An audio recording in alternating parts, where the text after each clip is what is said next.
Olá pessoal do mundo, tudo bem? Como é que vocês estão? Hoje nós vamos continuar nossas aulas, né? A gente vai continuar trabalhando as revoltas que aconteceram na Primeira República. Na última aula nós trabalhamos 3 revoltas que aconteceram aqui na região Nordeste, né? Que foram a revolta do Juazeiro, lá com o Padre Cícero, a revolta de Canudos, né? Com o Antônio Conselheiro e também os cangaceiros, né? Principalmente trabalhando aí a questão de Lampião.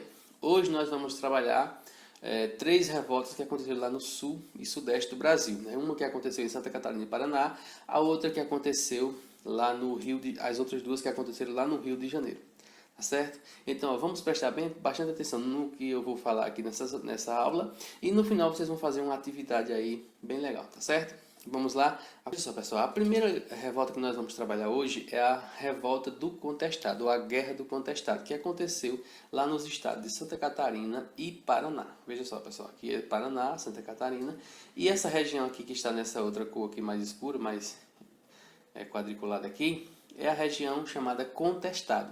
O que é contestado? Era uma região que era contestada pelos Paraná e por Santa Catarina, né? Cada um estado queria essa região aqui para si. Na época ainda não existia essa divisão bem correta das fronteiras dos estados como existe hoje, então existia essa região contestada. Nessa região, pessoal, moravam muitas pessoas, muitos camponeses, né? E nessa época estava sendo construída uma estrada de ferro que ligava São Paulo ao Rio Grande do Sul. E essa estrada de ferro passava bem nessa região aqui do contestado onde morava esse povo. E o pessoal, né, que morava nessa região, quando a estrada foi ser construída, eles perderam suas terras, perderam suas moradias. Mas como assim, professor? E só chegar e tirar o povo assim não tinha nada? Então, essas terras eram na verdade do governo, né? Do Estado. E o povo vivia lá. Quando o Estado resolveu fazer a estrada de ferro, simplesmente tirou o povo, não deu assistência nenhuma e deixou o povo para lá. Então essa situação ela piorou ainda mais, pessoal, quando outras pessoas, outros empresários compraram uma grande área de terra ao redor dessa empresa, dessa ferrovia, para a exploração da madeira, né? Isso fez com que mais gente perdesse suas terras. Mas ao iniciar a construção dessa estrada de ferro, muitos desses camponeses aí começaram a trabalhar e foram levando a situação, né? Isso ali por volta de 1912, mais ou menos. E aí foi se levando, né, essa construção, beleza. Quando terminou a construção da estrada de ferro, aí pronto, aí foi que o negócio piorou bastante, porque muitas outras pessoas de outras regiões também tinham ido para lá trabalhar nessa estrada de ferro e acabaram ficando sem emprego, ficando sem terra, ficando sem casa para morar. E nesse meio aí surgiu um cara chamado José Maria, que era um monge, tipo um beato, tipo um Antônio Conselheiro que nós vimos na última aula.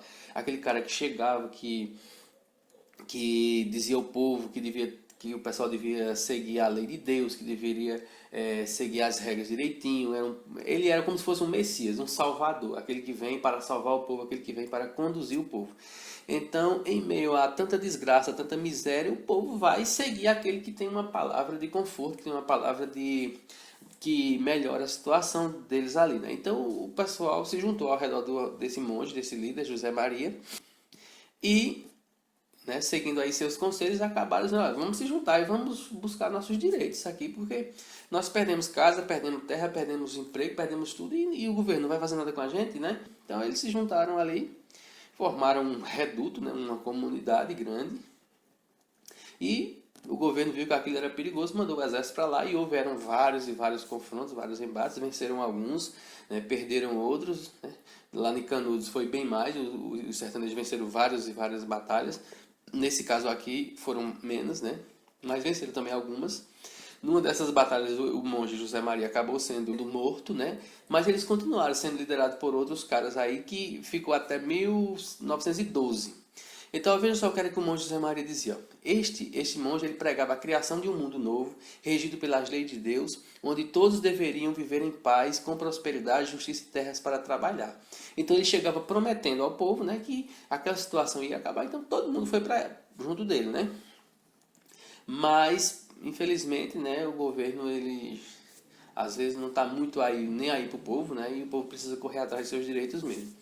Mas o governo veio, mandou o exército, né, e acabou com a rebelião, acabou com esse movimento, né, a chamada Guerra do Contestado.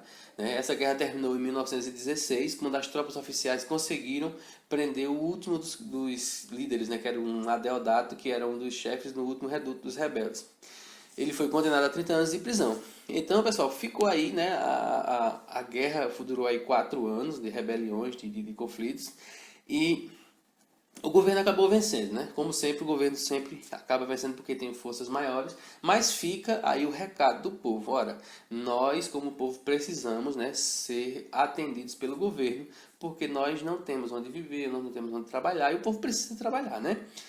Então, muitas vezes é preciso que o povo corra atrás, que o povo brigue, que o povo lute, para poder o governo acordar e dizer que vai fazer alguma coisa por esse povo, certo? Então, essa foi a guerra do contestado, que aconteceu entre os estados de Santa Catarina e Paraná, numa região que era contestada entre esses dois estados, né? E por causa dessa linha de ferro que foi construída aí e a expulsão do povo dessas terras provocou essa rebelião, tá certo? Vamos ver aqui a próxima revolta. A outra revolta, pessoal, aconteceu lá no Rio de Janeiro, certo? Essa revolta aconteceu em 1904 e é chamada Revolta da Vacina. O que é isso, minha gente? Revolta da Vacina. Será que é porque o povo se revoltou contra a vacina? É exatamente isso, né? O povo não queria se vacinar.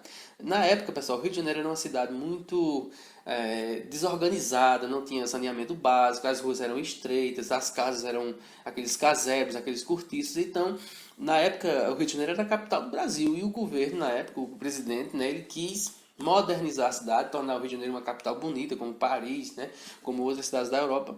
E para isso ele teria que organizar, reurbanizar a cidade, né? E aí, pessoal, a cidade com essa má organização, com essa falta de saneamento, existiam muitas doenças, existiam muitas pragas, né?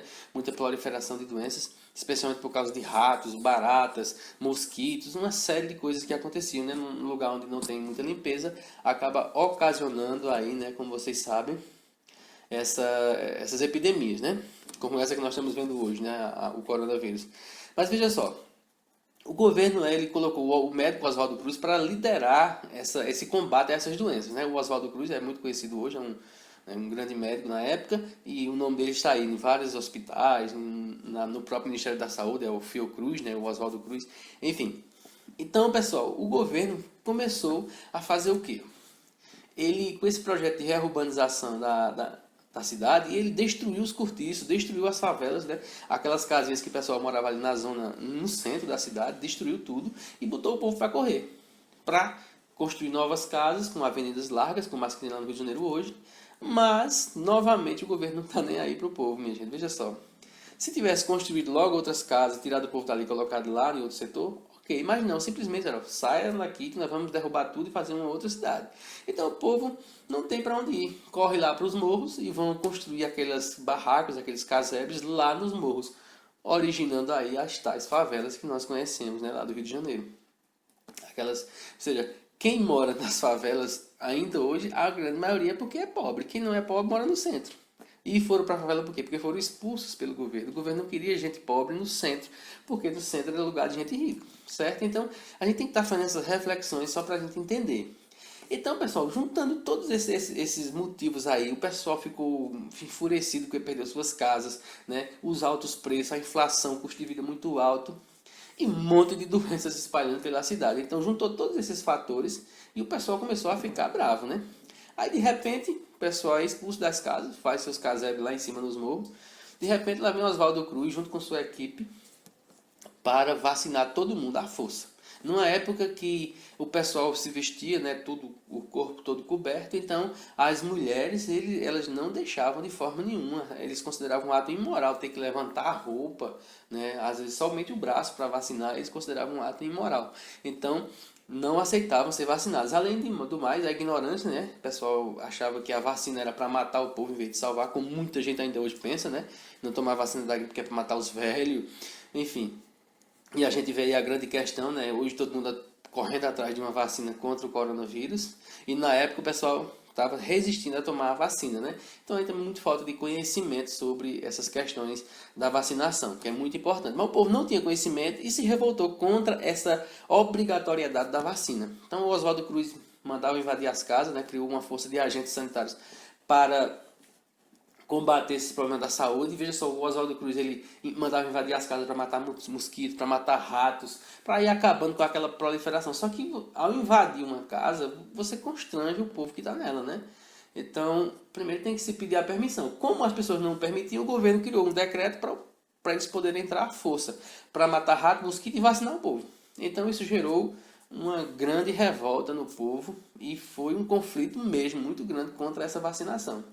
Para você ter ideia, para combater os ratos, o Oswaldo Cruz e o governo, né, eles criaram, eles davam uma recompensa, na verdade, para quem conseguisse matar ratos e levar lá para o Ministério da Saúde na época, né, comprovando que matou os ratos. Isso gerou uma grande confusão, muita gente começou foi a criar ratos para matar e vender, para ganhar dinheiro, enfim, gerou uma confusão danada.